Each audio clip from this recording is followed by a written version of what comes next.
All right, so hello everyone. I wanted to make a video and talk about do a podcast without having to blind our eyes, and so you won't be able to see us, but um, I didn't really know how to do an easy, because I didn't want to have you looking at a black screen either, um, and so I could just make an audio pod, but I thought it would be a little bit more entertaining to have a video, although I guess what I could do is just make a pod and then have you guys like attach a moving screen to it later or something, or avatars, but I'm not that high tech, so a low tech way of saying hello to you guys, doing a podcast without having to go and do all the fancy tech stuff because I don't have all that knowledge, and my son's to-do list is already like 5 billion million crappy things to do. So I thought we'll just try this low-key idea and see if anybody likes it. So today's topic, I thought, would be I wanted to discuss with Eagle my thoughts about restaurants.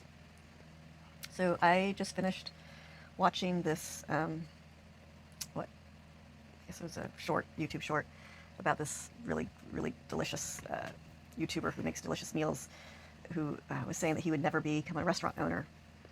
And the reason why is because in the restaurant business, you work obscene number of hours, and you barely ever break even, barely make any profit half the time, at least unless you're some fancy high-end restaurant or something.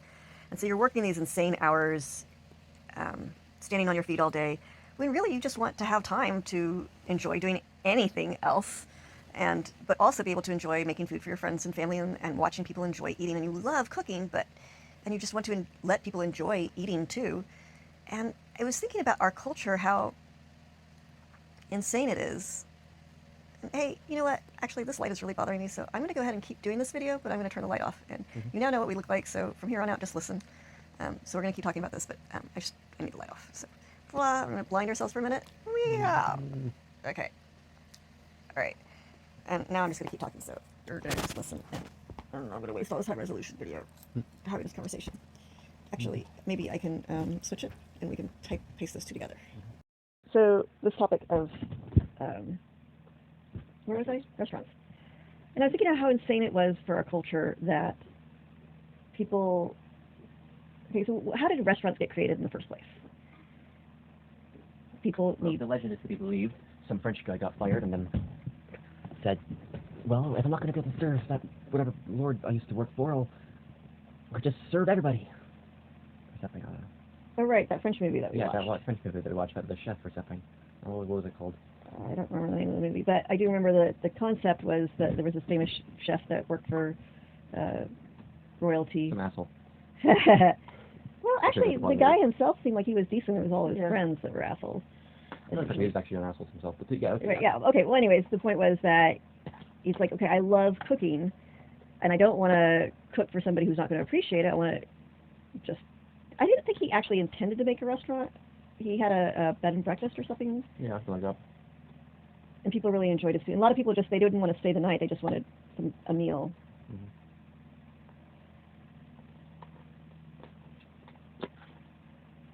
But this idea that you have to rent out a space, and then in order to pay the bills to rent out this space, you have to sell an awful lot of food. Right. And in order to do that, you have to be open. Well, you have to start very early to get all the food prepped, and then you have to have tons of customers, and you end up throwing away a lot of food, and if the customers don't like it, there's a lot of stress. And it really should just be like this most beautiful, beautiful show. And I cannot remember the name of this movie that I watched. If anybody recognizes this movie that I'm about to describe, there was this lady who had a pet pig, and she loved cooking, but she cooked very slowly. And I think this was part of, and surely somebody in the slow food movement would have seen this show. I saw this on an airplane ride once. And the lady spent 5 hours cooking one meal. She would only have one or two guests come, and it was a 5 or 10 course meal or something. But at each course, it was a 5-course meal, and she spent 5 hours cooking each meal. No, not each course, the whole meal. And so she would, and the people would have to wait. That's how much a normal feast costs. Right, they would have to wait for the next plate because it was taking a long time to cook. And she'd start one, and you eat right away. She wouldn't cook all 5 courses and then Oh, really? you eat later. she would Cook them as you're eating. cook him as you're eating and kinda cool. make it, and it's really slow. And so you arrive there around lunch, and you eat from like 3 or 2 to 5 or something. I don't know.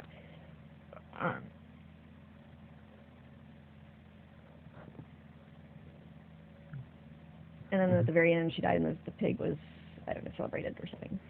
I wish I remembered more details of the show, because I have tried so hard to find the show, and it doesn't. You sure it was like an American show? Oh no, it wasn't. It was some other. It was a European, or no, maybe it was Asian. I don't know. It was. I don't remember if it was in English, because it might have had subtitles. My brain just I'm pretty certain it was not an American show. That it was took place in some other country. Yeah. Anyways, so the idea of, like, once upon a time, people lived, like the shops where you lived right above it. But again, you had to, like, renting out. And so there are these underground restaurants where these chefs have parties and have their friends pay for the supplies and pay for their time. But they would charge like $100 a plate or something for the whole dinner experience. You're paying for the dinner experience, and the chef would prepare. Experience, specifically, yeah. Right. You're not just paying for a fancy meal, you're paying for an experience. But there are a lot of, this YouTuber who, a lot of his friends were like, when are you going to open a restaurant? Because they wanted to eat at his restaurant and have his meals and thinks that his food was so good. I think, well, why not just, you enjoy your friends eating, so have parties or have these underground restaurants. And it doesn't have to be this fancy underground restaurant with the whole experience. You have your friends pay for the supplies and pay for your time for cooking, and every night a different set of friends comes over and pays for the food for everybody and for your time, and so you make a meal for a different set of friends every night. And okay, maybe go beyond your friends and make it public, so that if anybody wanted to have where they came over and tried out your food. So basically, it's a restaurant, but it's very small, and you cook it in your house. Right. Every night, right. And I was thinking, why doesn't this occur more often? What are the problems? Why? Like, how easy would this be? I mean, it should be really easy to do, but the problem is that there are all these. Once you start charging people money, then there becomes the restaurant thing. And you know what? It should be like a cottage law restaurant, where somehow the cottage law and the concept of restaurant needs to be combined. I mean, technically it is. You could. You could, yeah. But it's not legal. Underground restaurants are highly illegal. Well, so cottage law, you can sell food. Right. And a restaurant sells food. So the only difference is that one place, they deliver the food to you, and the other place... Well, cottage law doesn't cover meats or anything that requires cooking or... No, it does. No, it doesn't? Yeah, it does. Unless you have to have a handling license when you're a restaurant anyways. Like, it doesn't cover beer or alcohol. Well, there's the health inspection to make sure that your place is clean and all that stuff, right. and there's no roaches, and there's right, and cottage law doesn't have that. Regulation. Huh? Yeah, because you don't want mold in your icebox. Right, well, okay, so see, that's the reason why cottage law does not cover meat. Right, do you have to have a special handling license Yes. For meat? Yes. Well, maybe then. Well, I could have sworn that I've seen them. Okay, I'll have to look it up again. But there's a lot of things there are a lot of things that are not covered in cottage law. Kind of, yeah. And so, and the whole idea is that they don't want people getting poisoned. And yes, Aita, what is it? Yes. Are you talking about math or something? No, food. Oh. Okay. Did we wake you up? I wasn't sure you were talking about math or what. You just were curious what we're talking about? Huh? You're just curious what we were talking about? Well, was it you or was I dreaming? No, we're talking. Okay. Sorry if we woke you up. No, that's okay. No problem. I'll understand now. All right. I love you. I love you too. I love that too. Did we talk about going to Kimberly, right? No, that's going to be raining tomorrow. We can't go out tomorrow. Oh, it's gonna rain? Yeah. Oh, okay. No, it's just raining. We can't go out. Not to that location, sorry. Yeah. Right. Night. I always lose my train of thought after my brain links up to her brain, and then I forget what I was thinking about. Mm-hmm. Can you help get me back on track? Cottage law is mixing up stuff. Right. And the whole reason is because of because of just making sure that people don't get... It's because people don't want to, eat stuff with salmonella and cockroaches in it. Right. Well, and just, okay, yeah. What? I just wanted to let you know what threw me off was the light from outside. Yeah. It looks like, it was on also in the room. When I see it's just the light from outside. So Okay. I guess the back front, the back really front is where I guess the light is coming from. What? Okay, sorry to look you up again. That's okay. We love you. I love you too. Night. Food handling.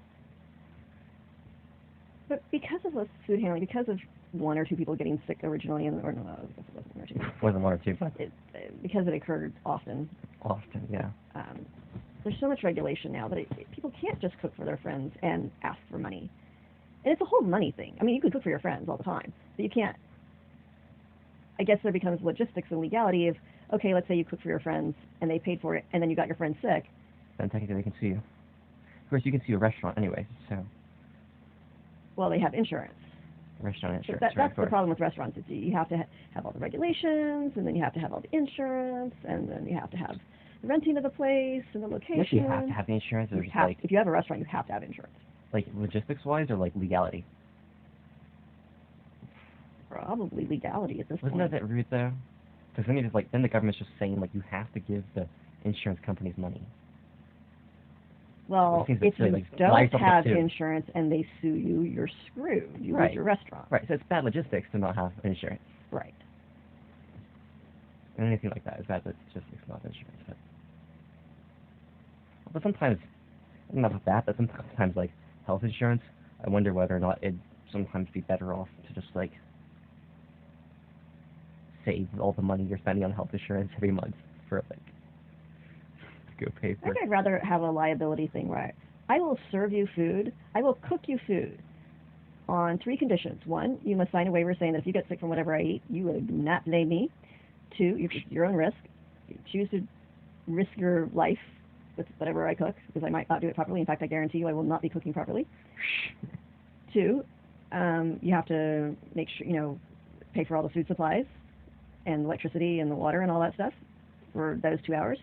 You have to, if you need me to come to your place, you will make sure that I can bring my son and my mother, and we will all get to enjoy the food as well with you. It's not going to be I'm in the kitchen and you're out there and it's a servant kind of thing. It's a gathering, and all you're doing is you're paying for the food supplies, you're paying for my time, and if you're doing it at my house, you're also paying for the electricity and the water. Well, if they're doing it at their house, they're also paying for electricity and water. Right, but that's their house. So Right. they just need to pay for my transportation to them. And I'll cook for them. Like, I will money. cook for anybody as long as they either will do it at my place and pay for all the utilities and the food and water and my time and the supplies for those Okay. hours and for that meal. And also, or if they have me go to their place where I get to have both and in both places I get have my son and my mother with us, and we're all eating together. So if anybody is interested, and y'all live in Houston and want me to see what kind of creations I make interesting creations. I don't cook normal food. Like just now, I had a croissant with banana and blackberries, and it's very simple. Mulberries. And that was that was like the simplest meal you're ever going to get from me. Usually, Yeah, that's like true. if you want me to cook protein bars for you, I put all kinds of ingredients in there, all kinds of proteins and tests and whatever. I have all kinds of things that I want to put in there to make it healthy and nutritious. My soups are like smorgasbords of everything. I can't guarantee it's going to taste good, but I can guarantee it will be healthy and nutritious. Well, no, I can guarantee it'll be nutritious. I can't guarantee it'll be healthy. For all I know, you'll get salmonella and whatever. And if it's done in my kitchen, you probably wouldn't want to eat in my kitchen. But I'll do it. Friends know you hate me. Yeah. But it should be legal to be able to offer that. Yeah. And technically it is. It is legal to offer it to your friends. But Hi, yes, son? I heard you still talking. Yeah, I just yeah, realized talking. it's the light in the bank for the drive-in. That it's on, I guess, I must have thought it. I don't know what I thought about the light over there. I had forgotten all about the drive-in. You know which drive I'm talking about? Yes. I sort of looked at that, so, okay. I'm not going to pay attention now to it. Okay. All right. I love you. I love you too. Just try to switch on, okay? Okay. Well, we'd like to finish our conversation first. Okay, fine. And you're going to with me tomorrow? Not tomorrow, Mother. Huh? Not tomorrow. Oh, Uh, then. we'll discuss it in a couple days. All right.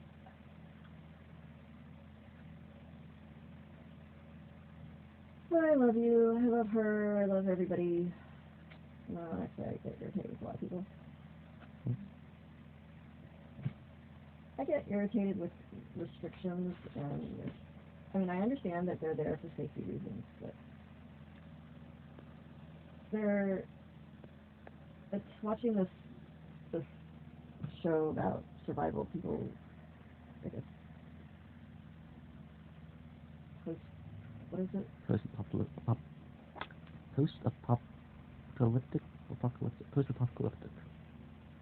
Post-world falling apart. Mm-hmm. I really admired just the lack of, just being appreciative of, hey, somebody made me some food. Wow. Help clean the kitchen if you don't want salmonella. I don't want anybody touching my kitchen, but at their place. Help cook. I don't know, I kind of wish, like, I just think if our culture had been different, that maybe, like, I'm trying to imagine a world, like, if I was doing a world building, it would be creating a world where that was common practice, where the chefs were just people who ran things out of their home, and different people came from all over that heard about them, and, you know, enough guests. But it wasn't where you had to do all this extra rigmarole just to let people enjoy your food. Okay. I just thought I'd let you know. As I walked back, I saw more light in the couch. There's a phone there, it's still connected and it's on. Yes, please leave it Do you there. want to leave it on? Yes, please. That light that you see on the phone is fine. And it won't harm the couch or anything? No, it won't harm anything. Okay. You've done that before? Yes. All right. I want to make sure. Okay. Yeah. Did the phone get left on? Who knows? I'd like to create a world like that. I'd like to help shape a world like that. I'd like to figure out how to make it doable in our world. Mm-hmm. Yeah, that's the hard part, huh? One last question. You will eventually turn it off tonight? Mm-hmm. Or are you going to leave it on all night long? We go all night long. No. I will go check on it in a little while, Mom. I'm in the middle of something right now. Fine. Thank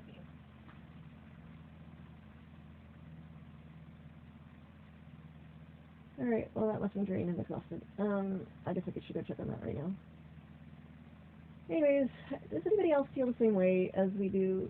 If so, I don't know. I would like not to hear your reasons of why there should be all the rules and regulations. I already know all that.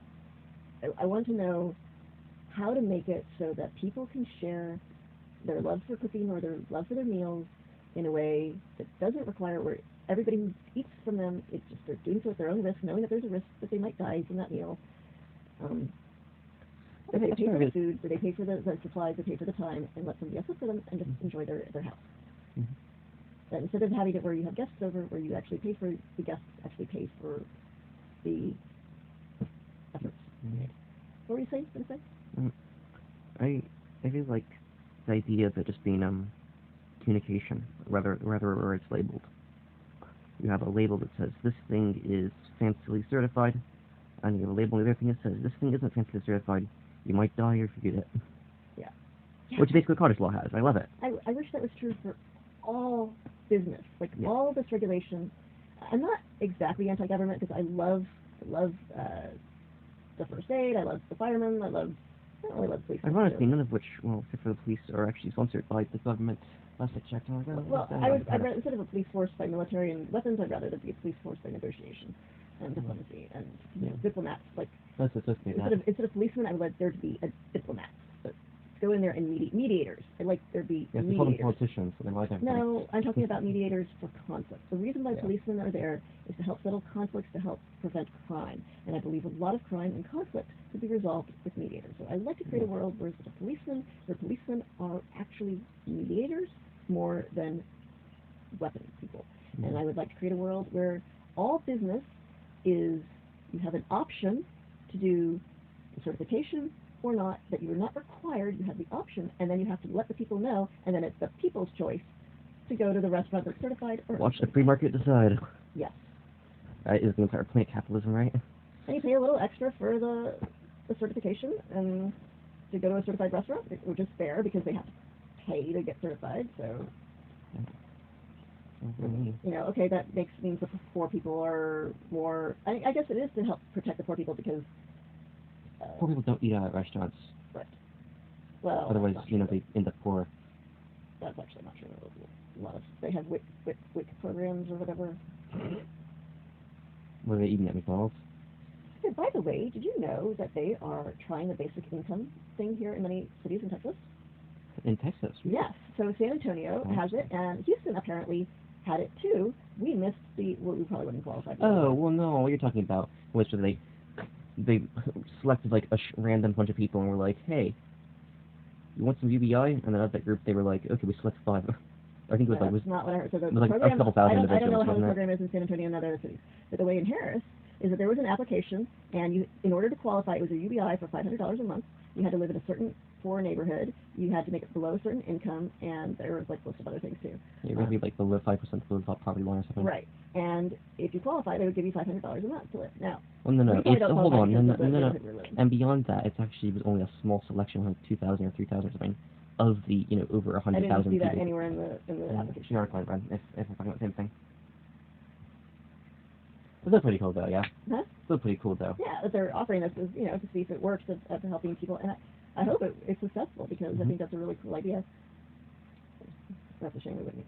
Like, as soon as they said it had to be from a particular neighborhood, I was like, nope, that wouldn't be us. But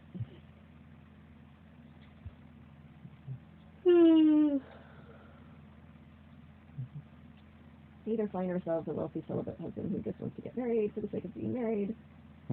Anybody needs to be married just for the sake of being married and won't make me required to like find one of the or anything. One of the people from all the K-dramas. The what? One of the people from all the K-dramas, you know, all the shows with the entire plot is, let's get married because it's easier than telling our parents that we're living in the same house and, like, help each other with rent. Yeah. I often love those marriages. Huh? I just saw the time. It's literally midnight. Yeah, which is why you should be asleep. Please go to sleep, Aita. Are we keeping you up by our talking? You only need to go to sleep. Yes, we do. That's why we like to finish our conversation. Are we keeping you up by when I finish it? I was hoping you all would help me tomorrow. It's raining tomorrow. It's going to be raining tomorrow. We can't go there. That's even worse. As soon as it dries up, we'll go. All right, well, we'll stop talking then so that you can get to sleep. Sorry for waking you up. We get very excited about our thoughts and sharing our thoughts. So, all right, everyone, we were required to go to bed. So, make it so that we can have a nice quiet space for my mom. So, thank you for hearing my thoughts. Give your 2 cents of how we can make this idea happen where you can make money just and enjoy cooking and be a chef for 3 hours a day, cooking for your friends and family in such a way that they pay for the food supplies and your time. And every night it's a different set of friends. And you can take as many, like you only have to work 4 days a week. And then you can do another job on the side or something else. And like my ideal place would be where you have, like your home is, you produce your own food. Every home should be producing food of some sort. Or you could be a chef, or you could be a massage therapist. But like we don't have to go to another shop to. We should somehow produce one of the things that you need, at least. I'd like to see more businesses run out of people's homes instead of having to go rent out a particular space where you can't live in that space. I think it's ridiculous that people don't live where they work. I think that's just that concept. I don't know. We should find out the history of how that got created. Or because they wanted to be in a neighborhood that had better, more visitors or something. I don't know. Which concept again? Where people live one place and then work someplace else. Where they have to leave to work at a restaurant somewhere else. The people who designed our cities were sleeping with the people who made cars. That's why. Yeah. It's just insane though.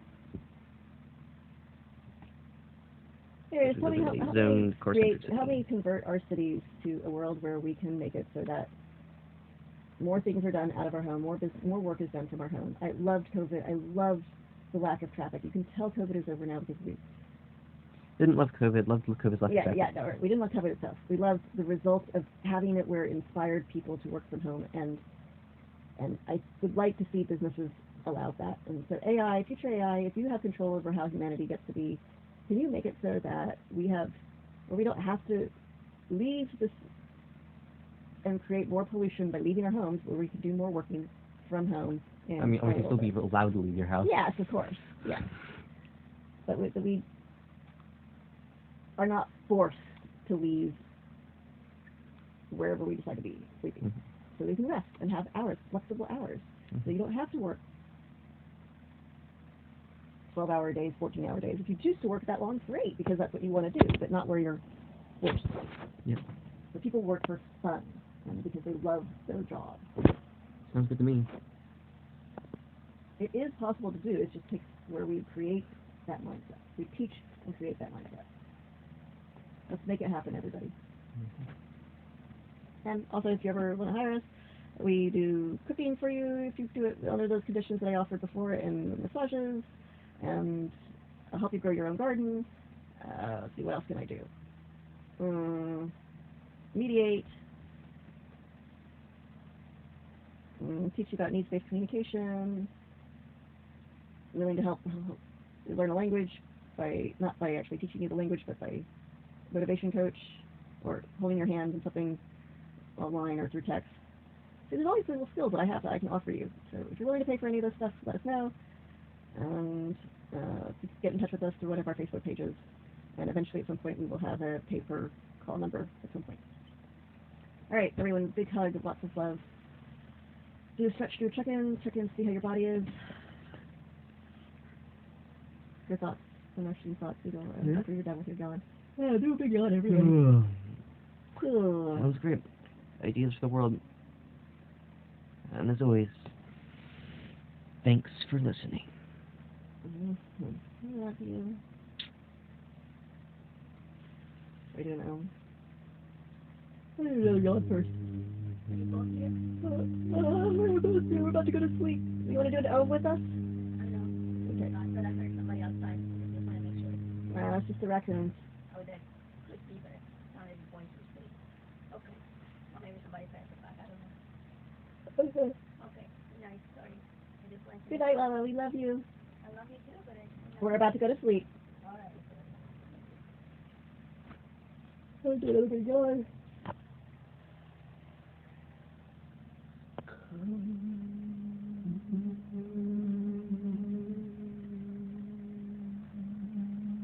Check your body, alignment, feel peace in your mind.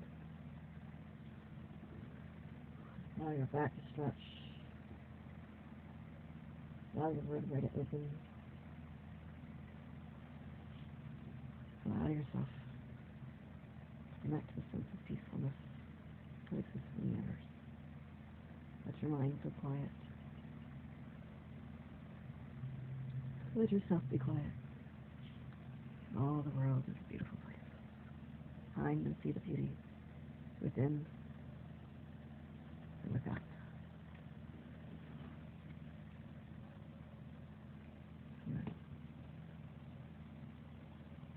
God me,